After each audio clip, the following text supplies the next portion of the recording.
আমি মনে করি যে এই পার্টির চেহারা এরকম থাকবে না, সেটা আমার ধারণা। কেমন হবে চেহারা? আমরা যে ট্র্যাডিশনাল বিএনপিকে দেখেছি সেই ট্র্যাডিশনাল বিএনপি থাকবে না। আমি আপনার একটা ছোট্ট কথা বলি, এটা বিশ্লেষণ আমি করবো না। সেটা হলো, আমি মাঝে মাঝে বলতাম আগে যে 2008 সালে যখন তারেক রহমান এই দেশ থেকে চলে গেলেন, আর 2025-এ যখন উনি আসলেন, ওই যাওয়ার সময় যে তারেক রহমান গিয়েছিলেন ওই তারেক রহমান কিন্তু ফিরেননি, অন্য এক তারেক রহমান ফিরেছি। আমি এটাও মনে করি 12ই ফেব্রুয়ারি পর্যন্ত যে তারেক রহমানকে দেখবেন, 12ই ফেব্রুয়ারির পরে তারেক রহমান, অন্য তারেক রহমান পাবেন আপনারা। প্রাইম মিনিস্টার তারেক রহমান পাবো, অন্যরকম হবে। মানে এখন উনি অনেক কিছু করছেন না, অনেক কিছু করতে চাচ্ছেন কিন্তু করছেন না, হয়তো ইলেকশনটার কারণে। ইলেকশনের পরে দেখেন একটা জিনিস জানেন কি, আমি বলি আপনাকে, যদি নিয়োগটা ঠিক থাকে না, অনেক কিছু ঠিক হয়ে যায়। অনেকেই চেষ্টা করবে, নানাভাবে চেষ্টা করবে প্রভাব বিস্তার করার জন্য, নানাভাবে যারা গুপ্ত আছেন তারা তখন হয়তো বেরিয়ে আসবেন, চেষ্টা করবেন তাকে ডিফেম করার জন্য। অনেক কিছু থাকে সমাজে। কিন্তু যদি লোকটা যদি ঠিক থাকে, সে যদি ভাবে আমার কিছু চাওয়া পাওয়ার নাই, আমি এগুলি করতে দেব না, ওই জন্য সিদ্ধান্ত নেন, ভালো লোক ওনার কাছে কিন্তু এসে জুটে যাবে।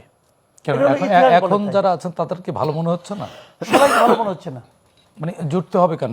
এরাও তো ভালো। তাহলে আপনি আশা করে থাকেন, আমি আশা করি না এদেরকে নিয়ে। আচ্ছা, আমি তাদেরকে চিনি। আচ্ছা, যে লোকগুলোকে আমি চিনি, আমি বলো যে কে, আমি তো নাম বলবো। শোনেন, আপনি আর কি হাইপোথেটিক্যালি ভাবেন, আওয়ামী লীগের মতো দল, সেই দলে গুপ্ত জামাত ছিল না? ছিল, এখন প্রকাশ হয়েছে। আওয়ামী লীগের সঙ্গে শিবিরের কোনো মিল কখনো ছিল? জামাতের কোনো মিল কখনো ছিল? ছিল না। তারপরে যখন ছিল, যদি আওয়ামী লীগে থাকতে পারে তো বিএনপিতে থাকতে পারবে না কেন? তার মানে আপনি কি বিএনপিতেও গুপ্ত রাজনীতি? অবশ্যই আছে, অবশ্যই আছে। আমি আমি তো বললাম, আমি আপনাকে সিম্পলি কোয়েশন দিলাম।